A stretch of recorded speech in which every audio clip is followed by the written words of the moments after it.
All right, I'm Albert A. Bartlett. I came to Boulder in 1950 to join the faculty of the Department of Physics of the University of Colorado, and been here ever since and enjoyed it very much. However, the city now has more than 5 times the population it had in 1950. And it's interesting, there are still 9 members in the city council. So there are 5 times as many constituents per member of the council as there were 60 years ago. And that means then that democracy today in Boulder is only 20% of what it was in 1950. And it's being diluted at the national level. Every 10 years, the Constitution requires a census be taken. And the census in 2000 showed that in the decade of the 90s, the U.S. population increased by about 13.1%. But the number of representatives in the House of Representatives stayed at 435. So this means you can say democracy at the national level declined 13.1% in just 10 years. And I suspect now the census just being taken now will probably show another 13 or 14% increase in the U.S. population. Another 13.1 or 2 or so decline in democracy at the national level. Now think what this means in terms, say, of our representative in Congress. In 1990, there were about 600,000 constituents per member of the House. The growth of population in the 1990s, as reflected in the 2000 census,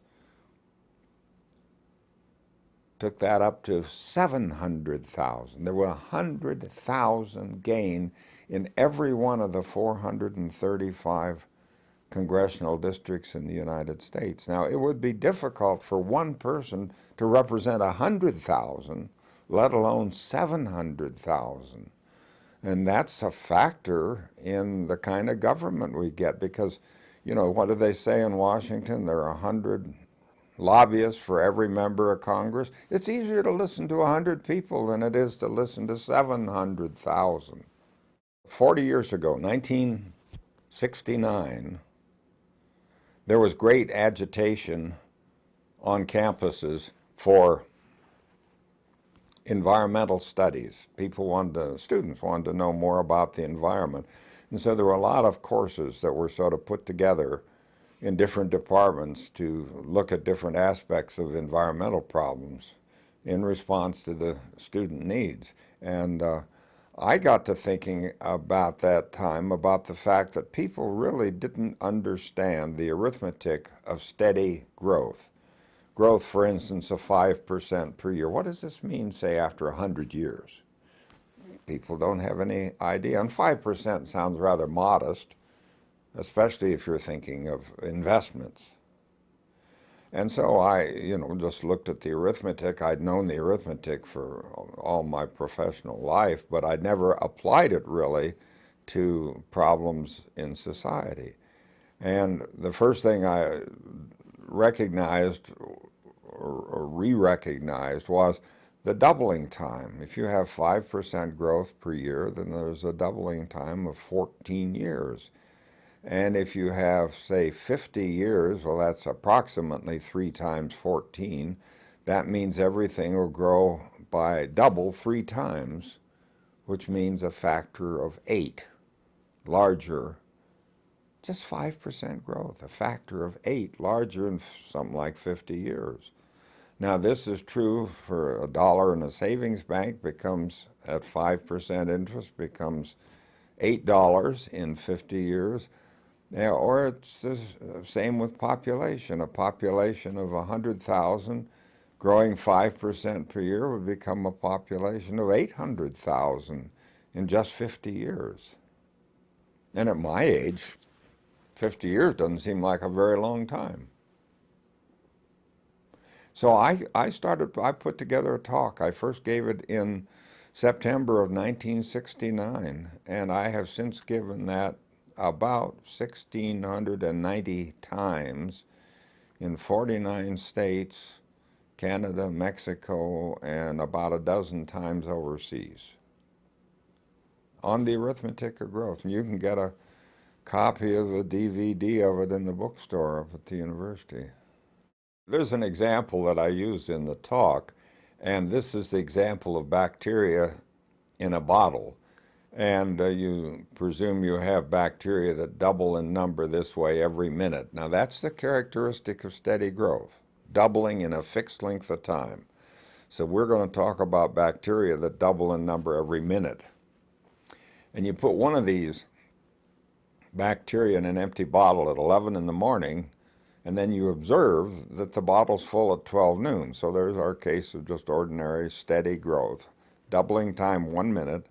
It's in the finite environment of one bottle. So the first question to ask is, well, when was the bottle half full? And the answer is 1 minute before 12, because they double in number every minute. And the second question to ask is, well, if you were an average bacterium in that bottle, at what time would you first realize that you were running out of space? Well, 1 or 2 minutes, 2 minutes before 12 if you're really observing. And now we have to realize that this kind of steady growth is the centerpiece of the entire global economy. Everyone talks about growth. It's the centerpiece of the U.S. economy. And now the third question to ask is, well, suppose some of the bacteria realize that they're running out of space, so they launch a great search for new bottles, and they find 3 new bottles. Now that's a colossal discovery. The discovery is 3 times the amount of resource they ever knew about before. They now have 4 bottles. Before the discovery, there was only 1. Now surely this will give them a sustainable society, won't it? Well, the answer is, the question is, how long will the resource last as a result of this incredible discovery of 3 more bottles? Well, at 12 noon, 1 bottle's filled, 3 to go. 1 minute after 12, 2 bottles are filled, there are 2 to go. And at 2 minutes after 12, all 4 are filled, and that's the end of the line. And that's all the arithmetic you need to be able to evaluate these really unbelievable statements that you have from people in high places in government and in journalism who say, we'll discover new resources that all that we need to meet the requirements of the growth. Well, if you find 3 times as much petroleum as we have ever known about in history, then that would let the growth go on for 2 more doubling times. That's it. So people just don't realize this very simple arithmetic and the consequences of it. The economy is hooked on growth, and that seems to be the centerpiece of conventional economics, that we have to continue to grow. And you hear that from President Obama. You hear this from all the leading politicians. You hear it from all the leading economists, that we just have to grow. And a year where the gross national product doesn't grow by 5% or something is a bad year. Well, at some point, the growth will stop itself if we don't stop it ourselves.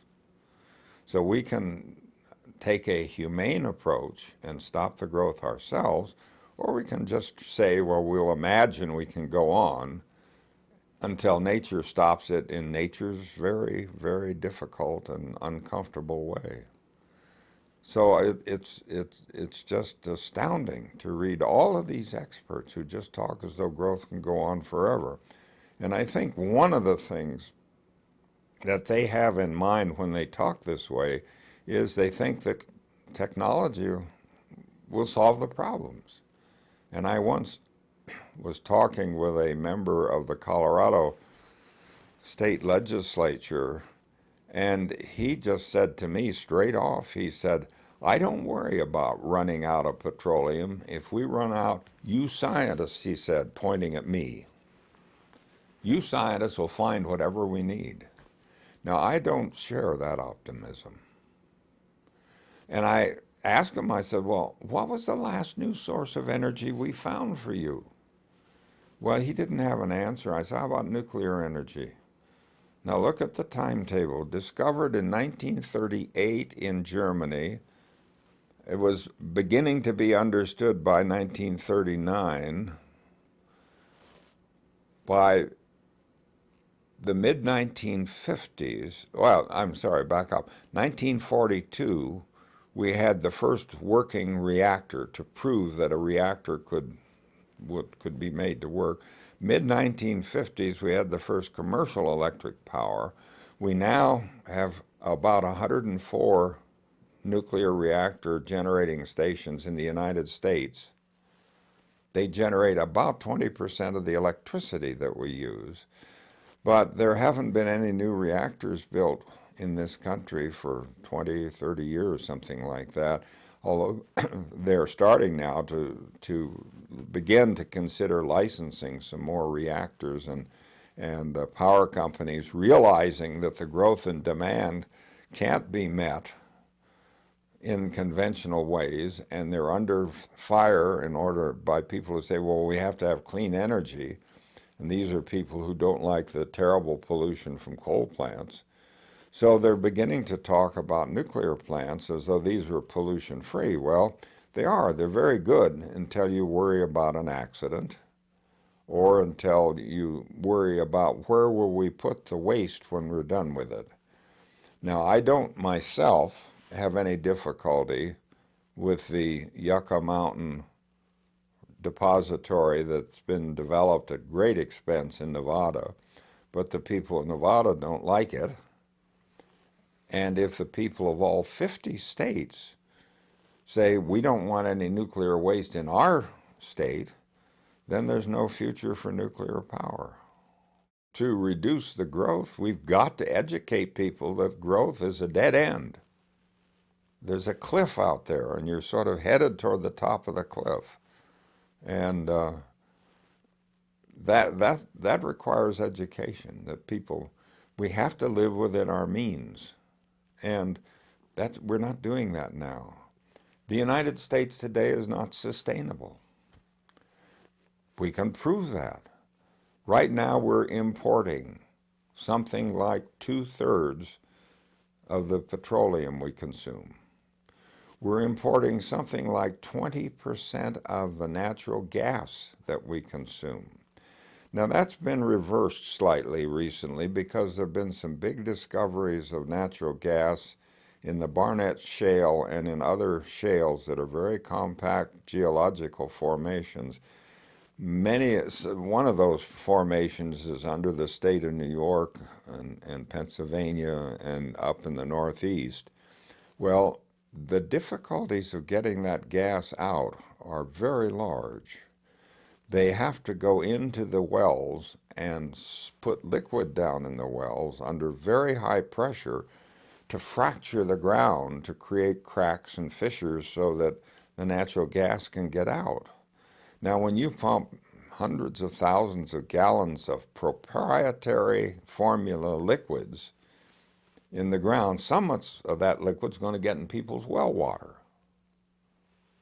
And the people don't like that because they've been using the wells for drinking water, and now suddenly somebody comes along and pollutes the well.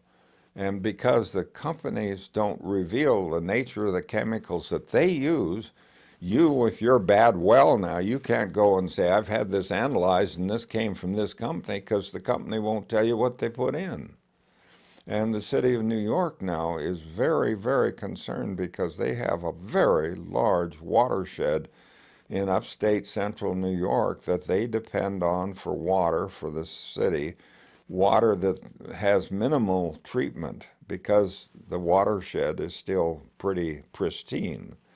But now there's shale under there, and these drilling companies are going down there, and there's fear in New York City that their water supply will be polluted. So We're importing something like 20% of our natural gas. That fraction may decline a little bit with this Barnett Shale, but then I don't expect you'll see as large a growth in the shale drilling as people had anticipated. The people who make these discoveries, the oil companies, the gas companies, they love to give great exaggerated estimates of how much resource they found. This makes their stock look good in the stock market.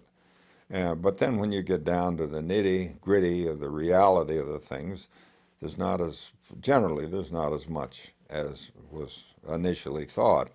And furthermore, with natural gas, you can start pumping on the well, and you can get the production up, but then the production drops very quickly after it peaks.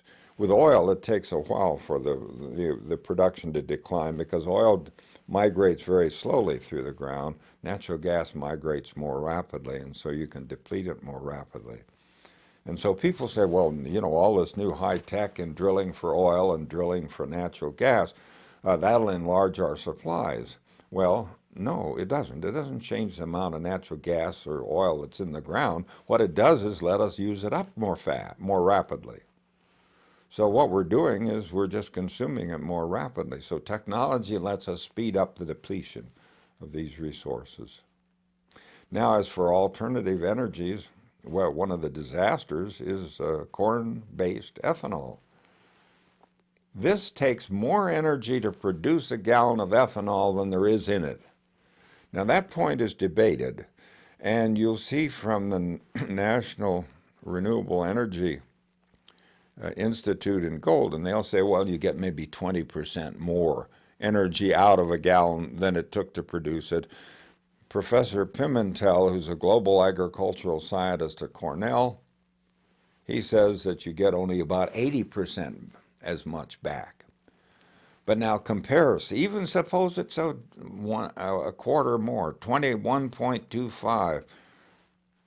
Compare that with oil getting out of the ground, you get about 10 to 1 back.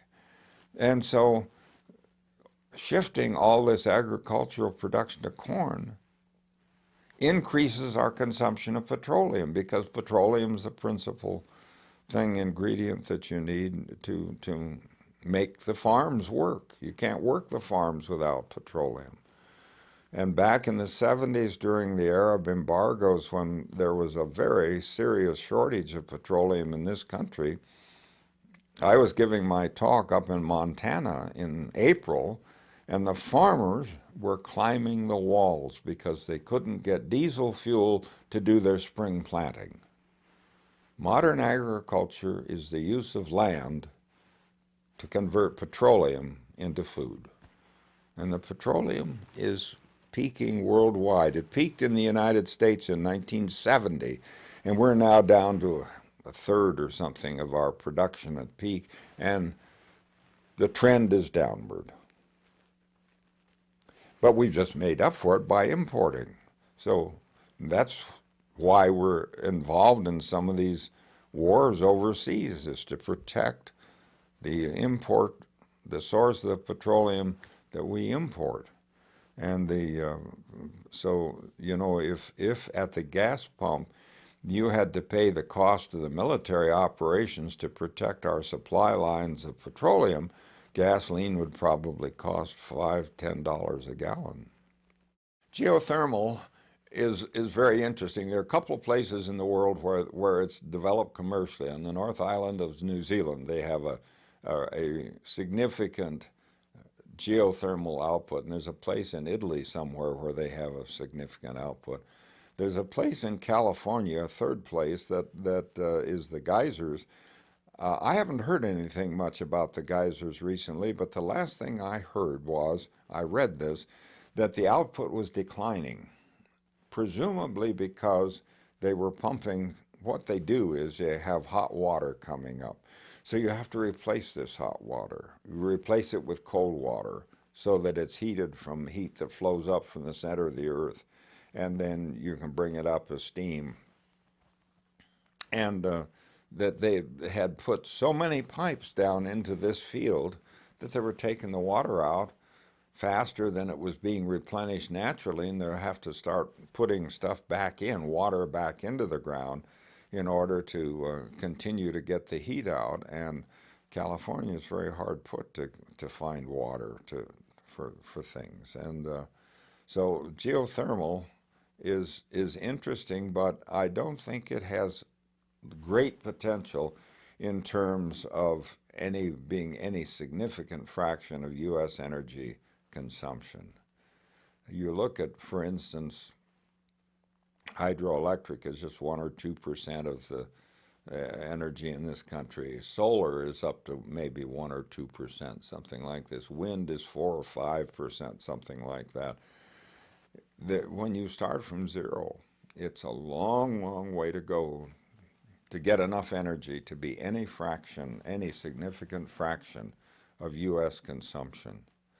So all of these extra things that they talk about have problems.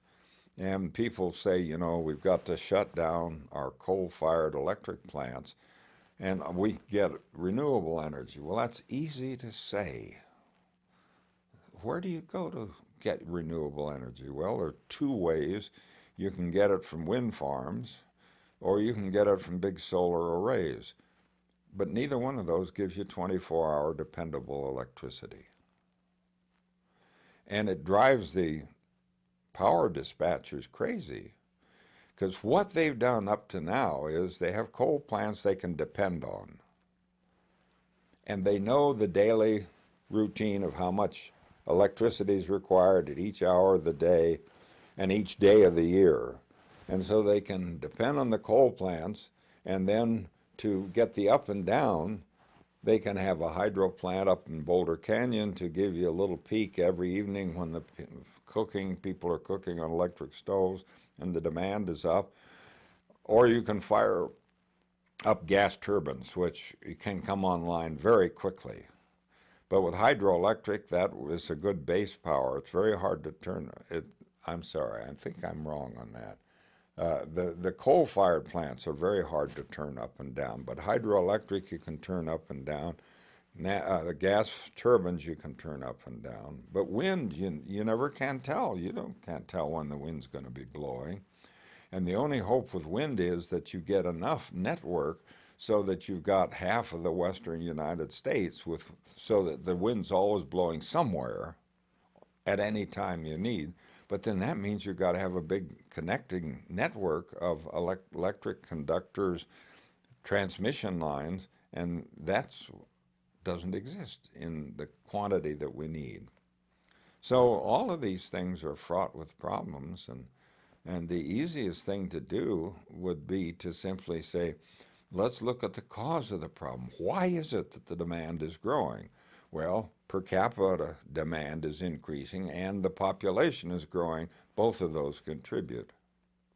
You know, school children, they can't do much. They have to grow up and see how the system works and then try to buck the system. And the system is so ingrained, the growth is so much a part of the system, and all the experts talk about it. You know, I dropped out of college for a while, and I worked on the steamboats in the Great Lakes washing dishes. And we would go up and get 10,000 tons of that rich Mesabi iron ore up in Duluth, Minnesota, take it down, throw it in a blast furnace in Buffalo, New York, go back up another 10, and back and forth. And I remember wondering, will we ever run out of this rich ore? And I just sort of dismissed the thought from my mind. I said to myself, Al, there are smart people in Washington, D.C. If there's any problem of running out, they will alert us in advance so we can take steps to reduce our demand. I'm ashamed of how many years it was before I realized that my faith was unfounded. The people in Washington, D.C. will not tell you when things are running out. They will always presume that they can, hire some scientists to find a new solution or hire a technologist to build a better this or that and get all the energy we want. And I'm not that optimistic. I don't see that on the horizon. Nuclear power was the last real new source of energy that we found. And, it's significant in the world today, but it doesn't begin to accommodate all of our needs. Why is it that people don't believe the scientific reports about climate change and global warming? And there are always people who will question anything. You can always hire somebody with a PhD to question anything and to assert that smoking is good for you. But this means then that the average person has to have some common sense and can't just trust the experts. You've got to have some common sense yourself and say, well, would 100,000 scientists all get together in some collusion and try to misrepresent things the way it's implied by a handful of people? Now, we should have people criticizing the research. That's the way science advances. But when you look at it and realize that essentially it's almost unanimous in the scientific circles that global warming is a serious problem and that we need to do something about it. But anything you do is fraught with economic consequences, and so the Congress is not going to do anything that would risk jobs. And creating jobs seems to be the number one priority of every politician at the local level, the state level, the national level. Everyone wants to create jobs. And I like to point out to people, did you know that creating jobs in a community increases the number of people in the community who are out of work? The more jobs you create, the more people there are out of work. And here's the way it works. Suppose you had 5% equilibrium unemployment across the country, and then here's a little town, and a factory is built there, and they start to hire create jobs and hire people. So what happens? Well, the unemployment drops at that factory, at that town. The unemployment drops maybe to 3%. Then what happens? People move in to take the jobs and increase the population of the little town and restore the 5% unemployment rate. But now it's 5% of a larger population. So you can say every time you create 100 new jobs, you create probably 4 or 5 new unemployed people in a community. And so where are the resources going to be found to support those jobs? Every job in this country requires electricity to light the factories and to run the machineries in the factories and so on. Where are we going to get the electricity? Now, we've been sidestepping that. And so the national figures on per capita energy consumption are misleading. And they show low figures, and they show that for the last 20 or 30 years, and I looked up these figures, show per capita energy consumption in this country has not been growing. So that means that roughly 1% growth in population every year is matched by 1% increase in total energy consumption, and divide the two, and the ratio stays the same. Now, why is that? I thought, well, gee, when I first did the little study, I thought, well, gee, we're doing better than I thought. Then I realized, oh no, we are sending our demand overseas. So we are importing all manner of manufactured goods, and the carbon dioxide production and the energy consumption to make those goods is on China's balance sheet, not on ours. And if you added to our energy consumption per person the average energy consumption per person of imported goods that we get, I'm sure it would be still climbing. And of course, what we have to do is to stop the total emissions nationally. It isn't enough to stop the per capita emissions. That's just a sneaky way of avoiding dealing with the population problem. You've got to stop the total emissions. And so what we have with a growing population is like trying to run down the up escalator. We want to get down to lower per cap total emissions of greenhouse gases, and yet the escalator's going up and taking us to greater populations. And it would be an enormous achievement in this country if we could sustain over a period, say, of 20 or 30 years, 1% decline in per capita consumption of energy every year. But then with 1% growth in population every year, you're just standing still. Let's look first at the need to lower the population. If any fraction of the observed global warming can be attributed to the actions of humans, that's all the proof you need to say that the world population has, living as we do, has exceeded the carrying capacity of the Earth. That is clearly unsustainable. The Earth is overpopulated, and that's the first thing that we have to educate people about. The Earth is overpopulated. Now, where's the worst problem on Earth? Well, lots of well-meaning people will look at population growth rates in Kenya, for instance, of 3 or 4% a year. That's much higher than in the United States, and they'll point to those people and say, oh, they're the problem over in some distant place, so we don't have to think about it anymore. But we come off as thinking we're good people. The worst problem of population is in the United States because of our very high per capita demand for energy and resources. So we've got to address the problem at home. And what we've got to do is to educate people about the problem and to recognize that we can't lecture to people from underdeveloped countries and say, oh, you're the problem. We've tried that. And their representatives at the international meetings have just laughed and said, look, the average child born in the United States will, in that child's lifetime, have 10 or 20 times the impact on world resources compared to a child born in an underdeveloped nation.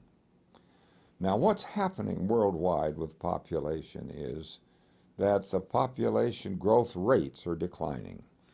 About 40 years ago, the growth rate worldwide was up approximately 2% a year, and it's now down to around 1% a year. That's enormous progress. And fertility rates are falling in many parts of Asia. China did it through a very coercive one-child per family policy. But now when the Chinese come to the international discussions on global warming, they say, look, our population policy has avoided something like over 300,000 births is our best estimate. And they say we've done more to reduce China's contribution to global warming than any other country has done.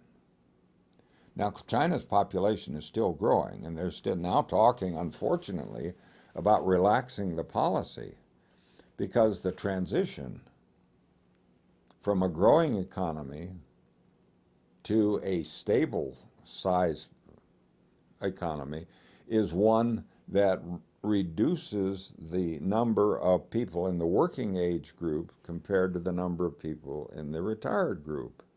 And that makes for very severe and real problems in Social Security, for instance. But those problems are trivial compared to the problems we're looking at from overpopulation. And so the Chinese are thinking about this in terms of the number of people in the working age, the number of people in the retirement age group, and in their relaxation of this policy. And they've relaxed it on the countryside where the agricultural farmers need to have children to do the farm labor, but they've stuck to it, the one child per family in the cities. But I think that, they've cut their population growth rate in half. And other places like Singapore, I think, has cut is pretty much at zero population growth. Essentially, all of Europe is at zero or negative population growth. And it's a tragedy that you read, for instance, a couple of years ago, the Prime Minister of Greece was noting that the growth rate of Greek population was declining or was maybe zero, and with a low fertility rate. Then the fertility rate's the first indication you get of what the population may be doing. The fertility rate is below replacement level, which means that ultimately it'll start to decline. Oh my God, we can't have a declining population, because if you extrapolate that down, you get to the point where, the population will vanish. But that isn't going to happen either any more than the population is going to continue to grow endlessly. Someplace you've got to find a stable population. And the tragedy was that the Greek prime minister is quoted in the paper saying, oh my God, we've got to get back into production. He should recognize that declining population is the only route to sustainability. What would the global economy look like in 100 years of zero economic growth?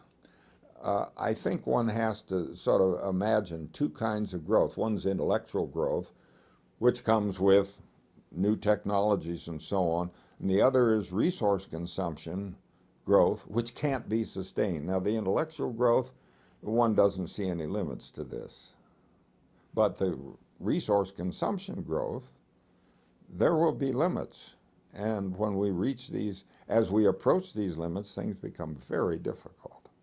And we're approaching it now globally in petroleum. And there is debate among the experts as to whether peak of world production has already occurred but been hidden with the downturn in the world economic situation. My own analysis, which I published 10 years ago, suggested that the world production of oil would peak sometime along about now. And, it's plus or minus 5 years, something like this. A geologist in England was with a group, and they worked on it from the geological point of view. I'm not a geologist. And from their geological analysis, they said it would peak in this decade, by any time now. The data are unclear because they're masked by the ups and downs of economic turnarounds and so on. And the global economic decline has sort of masked what's happening. So it'll be a few years before we know whether the peak was back here around 2000 or 1995 or exactly when it was. But we're there. And when that happens, and you have declining availability of oil in the marketplace, and you have a growing per capita demand and a growing population, what's going to happen? Prices are going to go up. And we've seen the serious dislocations to people's way of life as a result of the $4 a gallon gasoline we had a year or two ago. Think what it's going to be when gasoline starts escalating to $5 a gallon and $10 a gallon and $15 a gallon just because of declining supplies. And so the world population now, the rate of growth is declining, but the United Nations projections still say that the population will continue to grow till they guess around 2050, maybe 40 years from now, and that at that time the population will have grown from its present number, which is about 6.8 billion people. It will have grown to, they estimate, anywhere from 9 to 13 billion people. And at some point, the birth rate will equal the death rate, and that's necessary for a stable population. And with modern medicine, that reduces the death rate. And so going with the acceptance of modern medicine, we should have recognized the need to have a reduced birth rate to match the reduction in the death rate. But we never did this. Now, what this means in the economy, I don't know. And I'm not aware of any serious, extensive study of what may happen in the economic community. But I don't know. I'm not terribly familiar with economics. And there is one economist at the University of Maryland, Herman Daly, and he has studied steady state economy, and he writes about it, but I think he may be almost alone in the profession. I mean, steady state economy is, nobody wants to talk about it. And you've got right here in Colorado, you've got the governor saying, you know, oh, we create all these new jobs in an energy environment and an energy industry here and all these new jobs to get people to come here, or get people to come here. We don't have the water to supply the people. We don't have the electricity to supply the people. We don't have the community infrastructure. And the one thing that people overlook in local growth in a community is the growth never pays for itself.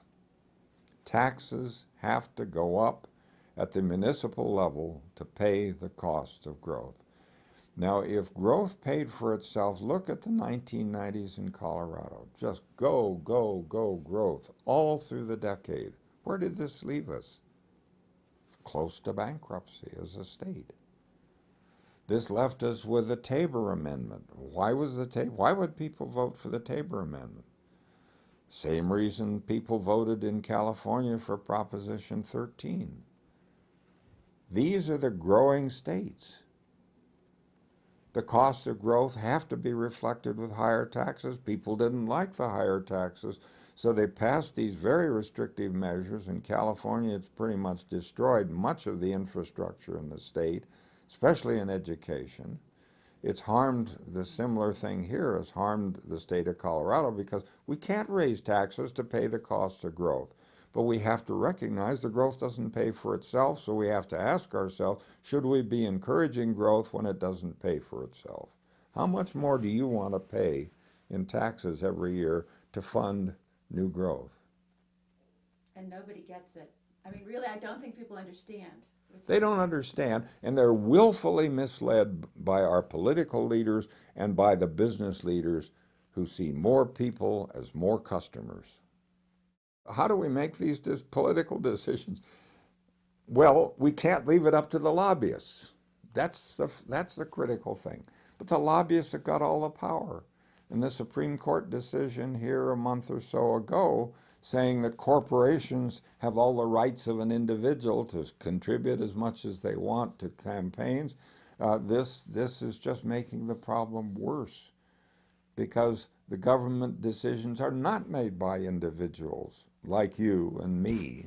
They're made by big corporations, which are there to serve their own interests. And that's legitimate. The corporation exists to serve the stockholders, but at some point they've got to start thinking about serving the people of the nation. So the decision-making process, we're losing our democracy. And overpopulation is causing a reduction in democracy. And then the people in Washington, they pay lip service to their constituents and come visit and listen and so on. But when push comes to shove, they listen to the people who can contribute to their election campaign. And those are the lobbyists.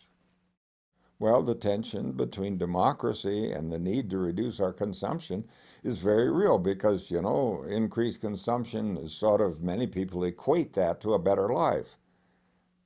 And so that's then is regarded as a constitutional right to be able to increase our consumption as much as we wish, as much as we can afford. And, you know, if people say if they've got money enough to buy a private jet, well, that's the way to live. And you know, I've traveled around and seen some of these incredibly luxurious places, you know, yachts that are bigger than this house, that people just to keep them tied up to use them a few days a year, but have to maintain. You know, the wealth that abounds in this country, that is regarded as a right. The people have the right to do this if they can make the money. And what our system, the way our system is worked out is that the gap, economic gap between the well-to-do and the low-income people just gets bigger every year. You see, every year or so, there's a study, new study reported in the newspapers about this gap is increasing. And, you know, this is approaching an instability, a revolutionary instability. How high can that go before the society collapses?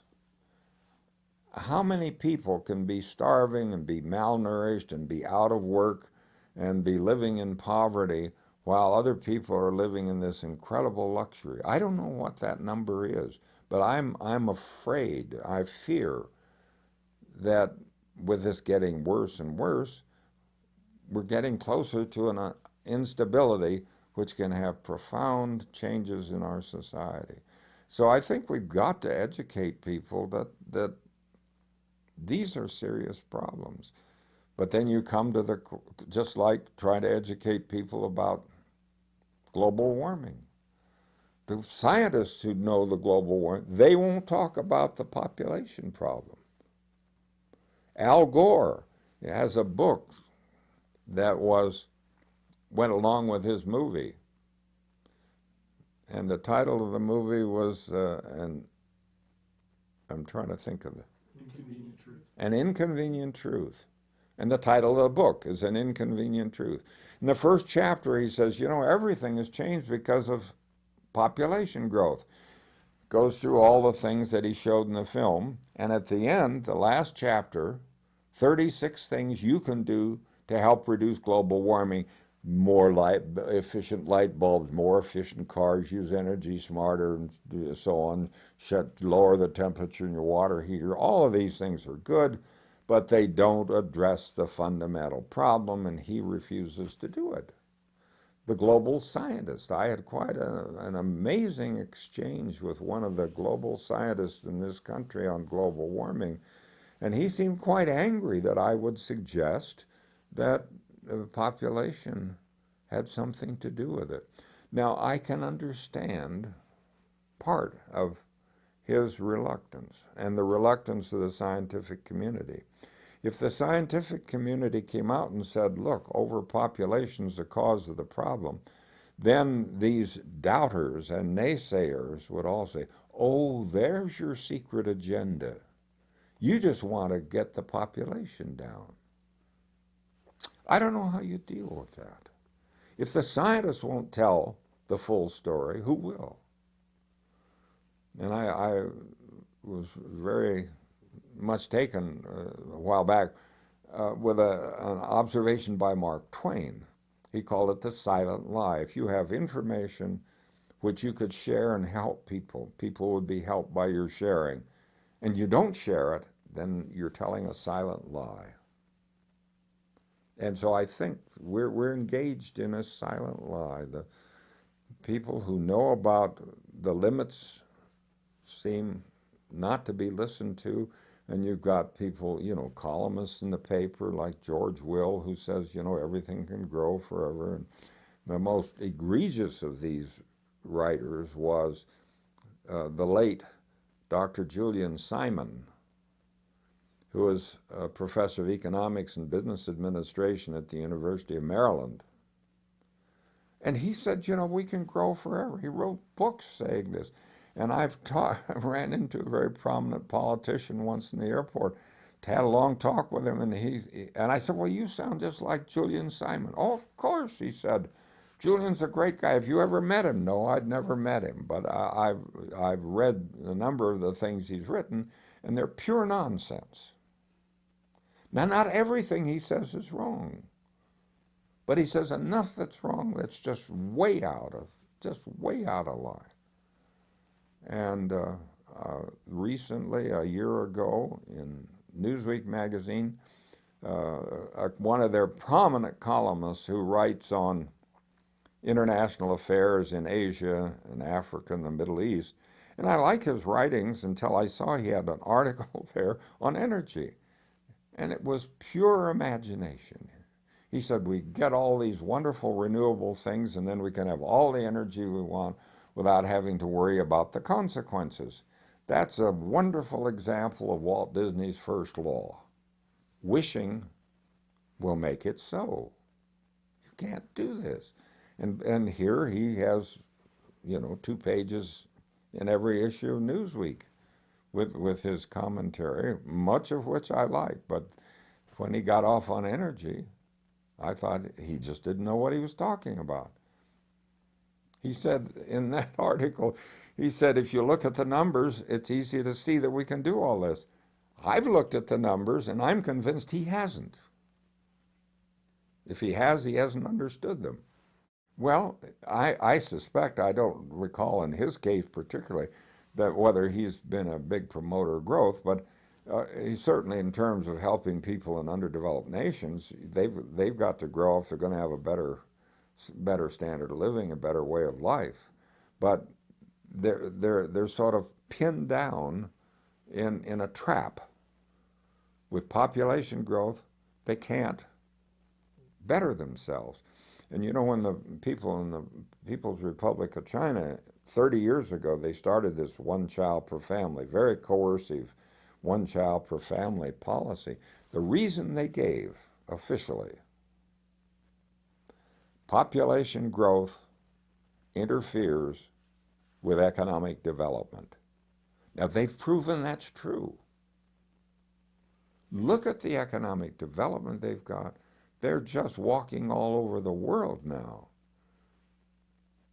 They've proven that it's true. We still pretend that it isn't true. Is it possible to have a better life without growth? I think so, yes. It has to be possible. If it isn't, we're all doomed. It has to be possible. Are there historical moments when the lack of growth resulted in better things? I have seen historical speculation that the tremendous tragedy of the Great Plagues in Europe, which reduced Europe's population by 1/3 or something, and just an incredible tragedy. But by reducing the population, it opened the door for the Renaissance. Now, that can be debated. But here was this tragedy that reduced the population, and suddenly people were free to explore in the arts and the crafts and begin the study of sciences and so on. But now, with our population growth, we're spending all our money just trying to take minimal care of new population while taking very good care of the people at the top of the economic ladder. And we're ignoring the people at the bottom and just crowding and crowding. And I think something has to be changed there. We have to realize that our economic system needs to have some kind of adjustment. And I like, with all the discussion of the big bank failures last year, people saying, well, if a bank is too big to fail, it's too big. And for you or me, any further growth would be either obesity or cancer. I don't want to grow anymore. Why should we have to have a society which is always growing, way past maturity? And, there's a time for growth. If the children don't grow, why, it's a tragedy. But we're in this perpetual childhood mode of economics. The question of what happened to the concern about population in the 70s that seemed to have disappeared,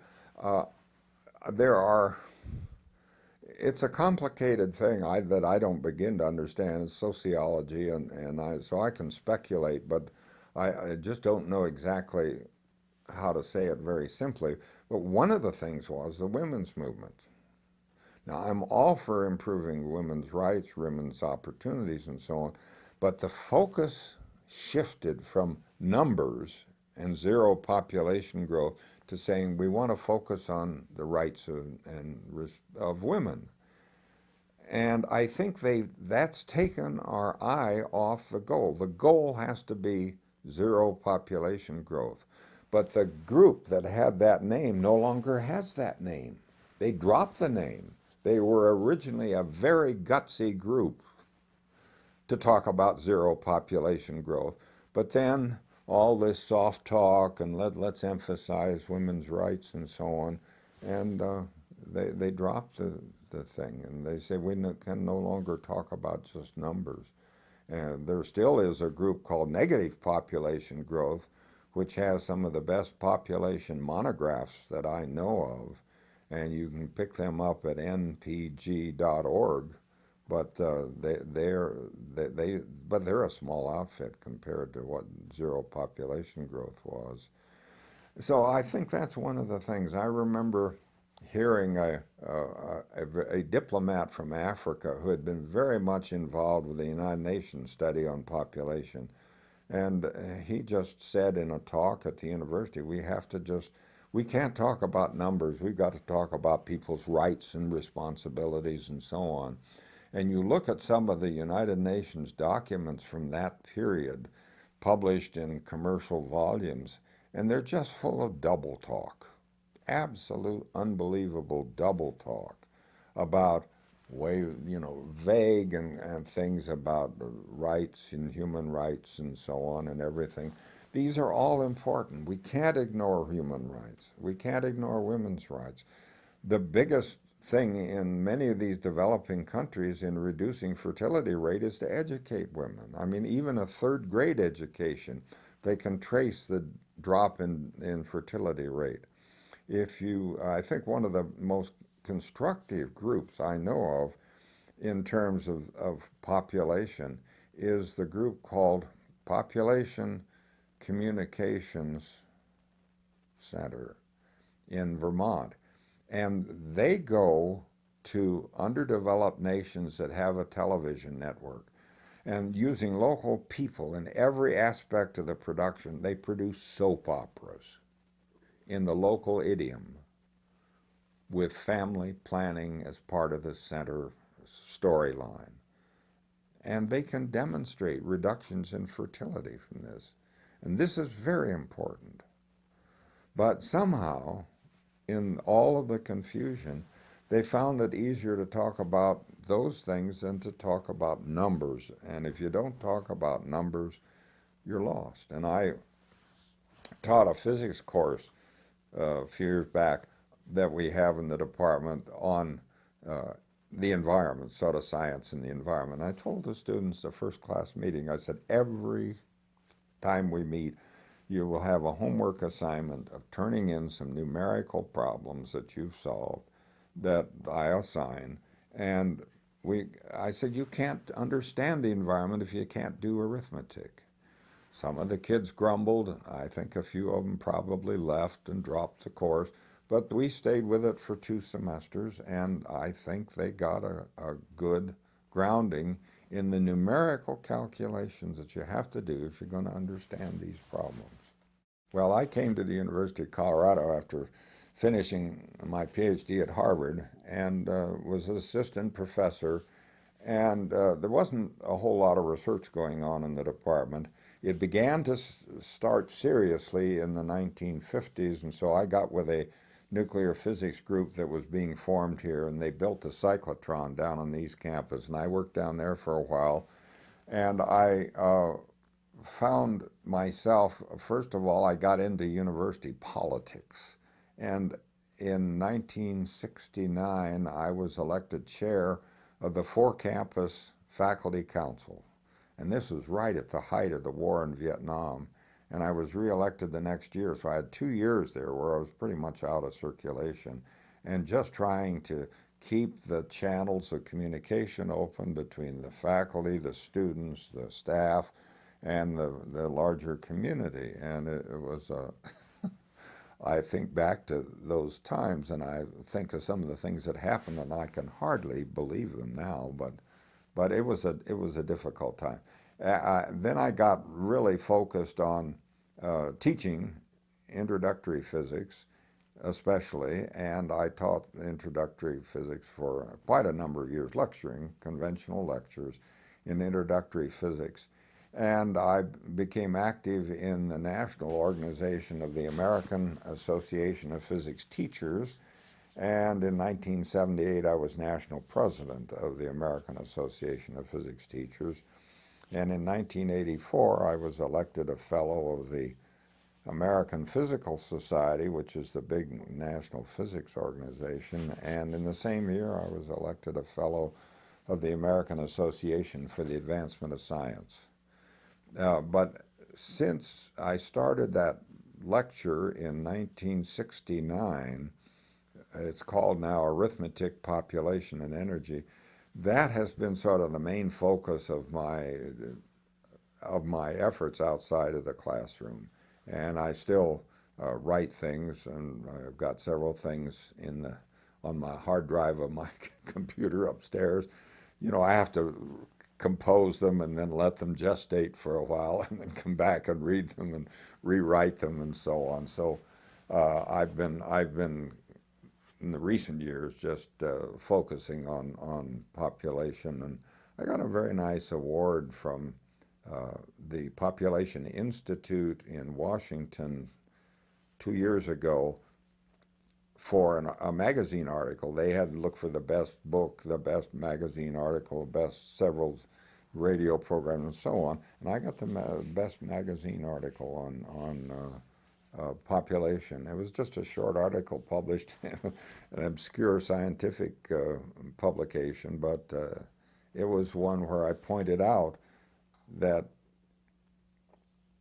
if any of the observed global warming can be attributed to the action of humans, this is all the proof you need that the world is overpopulated. That was where I set that forth. And I had a big paper on sustainability in 1994 that was published by a journal in this country. And I think I've had a request from editors of other journals to reprint that. I think it's been reprinted in other journals 3 or 4 times, and it's been reprinted in 2 or 3 anthologies in this country and in Europe on the fundamentals of sustainability. And the first law of sustainability from that paper: you cannot sustain population growth, you cannot sustain growth in the rates of consumption of resources. Period. It's not debatable. It's based on arithmetic. It's not debatable unless you want to debate arithmetic. What would I say to people today in this country? I'd say we've got to understand the arithmetic of growth. It isn't very complicated. We've got to understand the consequences of growth, which most people misrepresent or hide or try to discredit. We have to recognize that growth cannot continue, and that furthermore, that the growth that we all experience in the towns and communities where we live, in general, it just doesn't pay for itself. Coast to coast, it doesn't pay for itself. And if you go from a community of one size in this country to a community of twice that size on the average nationally, per capita municipal annual taxes in the larger city are like 20 to 25% higher than they were in the smaller city. And the more you grow, the greater your municipal debt, the greater the problems you have. Did you see recently the state of North Dakota is in good financial shape? They haven't had any growth. We cannot let other people do our thinking for us.